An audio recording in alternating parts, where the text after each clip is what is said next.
Meron palang secondary page, secondary account etong si Labrador. Ayun, wala rin pong nagawa. Katulad ng kay Kibuloy, katulad po ng sa SMNI sa YouTube, na wala rin namang nagawa yung kanilang bagong channel. Pero eto, siguro matatawag tong parang backup channel or page na itong si Labrador, sakali man nga na ma-take down yung kanyang original. Yun naman pala, ang ibig sabihin, expected mo na talagang pwede kang mawala sa Facebook. At pati yung backup account or secondary page mo ay hindi rin nakaligtas. Bakit ka gumawa ng secondary or backup account? Yun nga, alam mo sa sarili mo yung mangyayari sa mga social media platforms mo. Kaya ganyan ka. Ito ay ugaling pulahan. Yung mga pulahan po na nasa social media, na kumaya-maya yan, may backup, may ginagawang secondary page. Pangatlo, pang-apat. Dahil alam nila yung kanilang kabulastugan sa social media ay hindi tatagal. Okay? Kaya naandyan yung kanilang mga backup or secondary pages. Kaya good luck. Siguro kahit ano pang gawin natin si Labrador, wala na mangyayari. Hindi na talaga makakabalik sa kanyang mga platforms.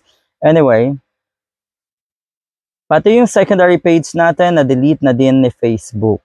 According to my staff, confirmed na fans ni Coco Martin, Batang Quiapo at fans ni Vice Ganda ng It's Showtime ang nag-mass report kaya nahihiyang mabura or kaya tuluyang nabura ang Facebook account. Alam mo pala eh.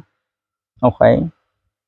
Alam mo pala ng mga fans ni Coco Martin. Alam mo rin ng mga fans ni Vice Ganda. Pero wala kang tigil. Patuloy ka sa paggawa ng issue. Patuloy ka sa pag-atake kina Coco Martin at Vice Ganda. Alam mo pala yun.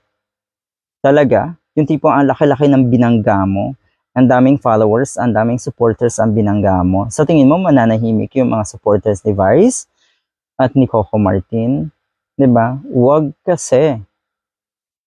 Alright? Ay kumpara naman sa iyong mga taga-suporta, katiting lang po talaga. Kaya bago ka sana gumawa ng kabulastugan kasi ito talaga eh, diba? Kagustuhan lang natin si Labrador na maging kontrabida para kung nasumikat. Nako, wag mong gamitin yung mga katulad ni Coco Martin dahil talagang babalik at babalik yan sa'yo.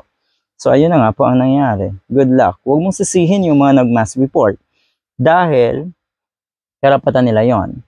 Katulad ng sinasabi mo na karapatan mo na atakihin, na tirahin, na balasubasin yung maraming or yung mga personality na wala namang ginawang masama sa'yo. Karapatan mo daw yan eh. Oh, okay, go ahead.